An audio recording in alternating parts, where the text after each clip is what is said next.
देश और दुनिया की तमाम छोटी और बड़ी खबरों के लिए हमारे चैनल को सब्सक्राइब करना न भूलें और बेल का बटन जरूर दबाएं।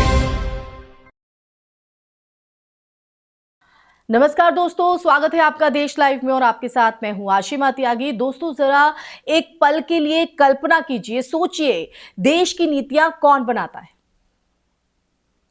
जमीन पर योजनाएं कौन लागू करता है और कानून का इस्तेमाल किसके हाथ में होता है। ये तमाम वो सवाल है जो हर किसी के जहन में रहते हैं। जवाब है ब्यूरोक्रेसी।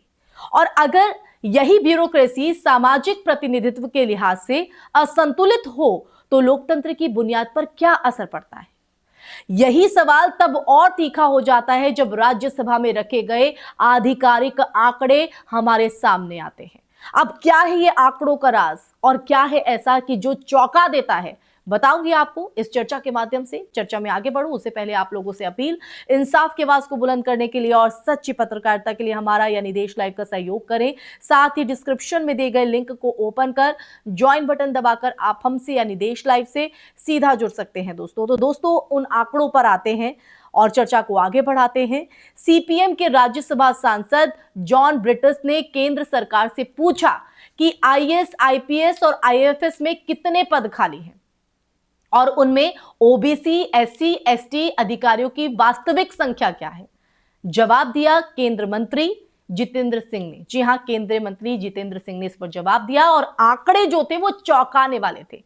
सबसे पहले कुल स्वीकृत और तैनात पदों को आप देखिए आपकी स्क्रीन पर हम दिखाते हैं। आईएएस में कुल 6,877 पद स्वीकृत हैं, लेकिन तैनात केवल 5,576। क्या ये आंकड़े चौंकाते नहीं हैं? आईपीएस की बात करते हैं, 5,099 स्वीकृत, तैनात 4,594। आईएफएस में 3,193 स्वीकृत हैं और तैनात में 2,164। यानी तीनों अखिल भारतीय सेवाओं में सैकड़ों नहीं, हजारों पद खाली पड़े हैं। और ये सिर्फ प्रशासनिक कमी नहीं है, ये नीति निर्माण, कानून व्यवस्था और विदेश नीति के क्रियान्वयन में सीधा असर डालता है। दोस्तों देखिए, अब आते हैं सामाजिक प्रतिनिधित्व पर।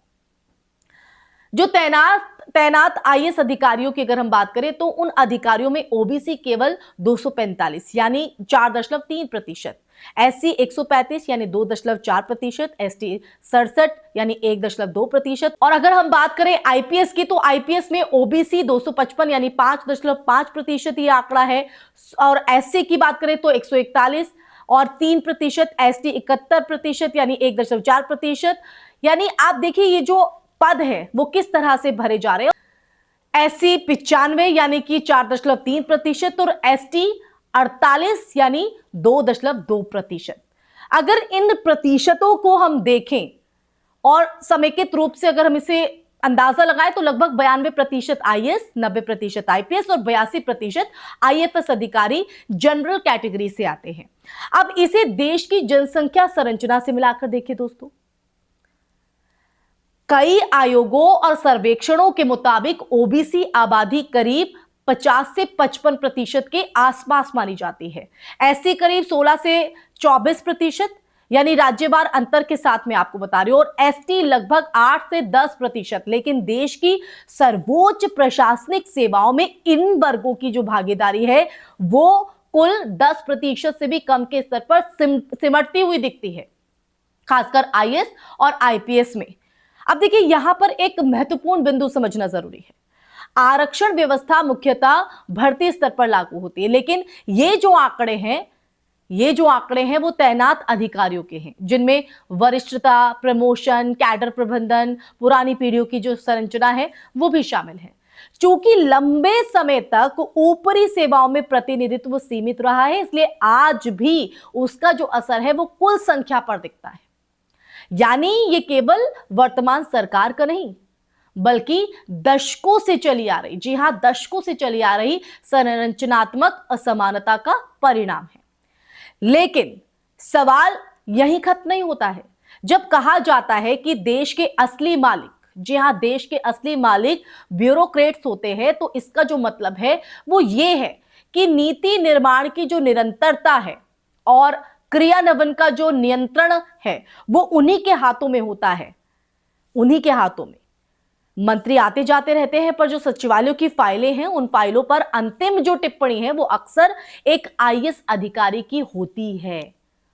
समझ रहे हैं आप? जिलों में कानून व्यवस्था का जो चेहरा है वो आईपीएस होता है। विदेश नीति के क्रियान्वयन में आईएफएस निर्णायक भूमिका निभाता है और अगर इन पदों पर समाज के बड़े हिस्से का प्रतिनिधित्व नगण्य है तो निर्णयों में विविध अनुभवों और दृष्टिकोणों की जो कमी है वो स्वाभाविक है। दोस्तों, ये जो बहस है, ये बहस केवल संख्या की नहीं बल्कि सामाजिक न्याय और संस्थागत संतुलन की भी है।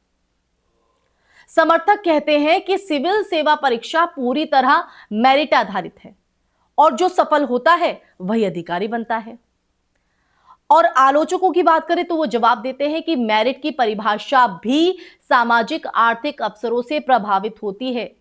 कौन महंगे कोचिंग संस्थानों तक पहुंच सकता है, किसे शुरुआती शिक्षा में बेहतर संसाधन मिले और किसके पास सामाजिक पूंजी है।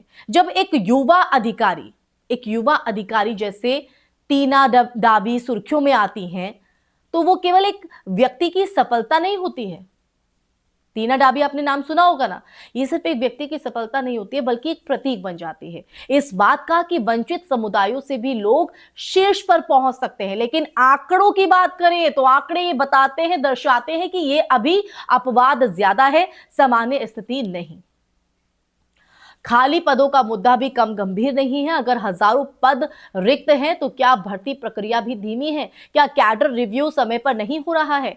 क्या केंद्र और राज्यों के बीच जो समन्वय की समस्या है? ये तमाम वो सवाल है जो खड़े होते हैं। और क्या इससे उन वर्गों को और नुकसान हो रहा है जो पहले से कम प्रतिनिधित्व में है? तो दोस्तों, समाधान क्या हो सकता है? पहला, नियमित और समयबद्ध भर्ती। दूसरा, प्रमोशन में पारदर्शिता और डेटा का जो सार्वजनिक प्रकटीकरण है वो जरूरी है। और तीसरा, सामाजिक आर्थिक रूप से कमजोर तबकों के लिए शिक्षा और तैयारियों के अवसरों का विस्तार। और चौथा, संसद में इस विषय पर गंभीर गैर राजनीतिक बहस।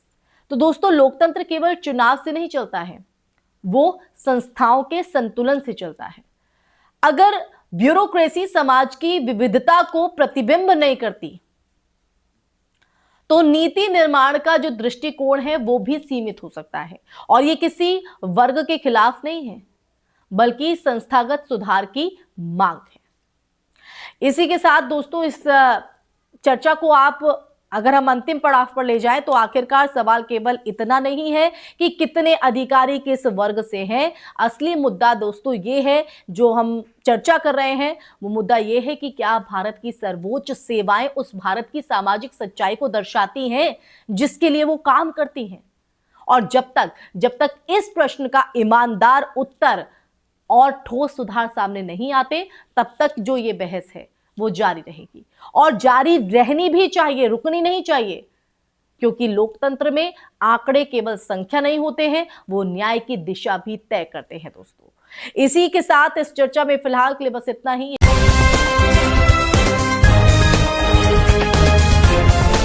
देश और दुनिया की तमाम छोटी और बड़ी खबरों के लिए हमारे चैनल को सब्सक्राइब करना न भूलें और बेल का बटन जरूर दबाएं।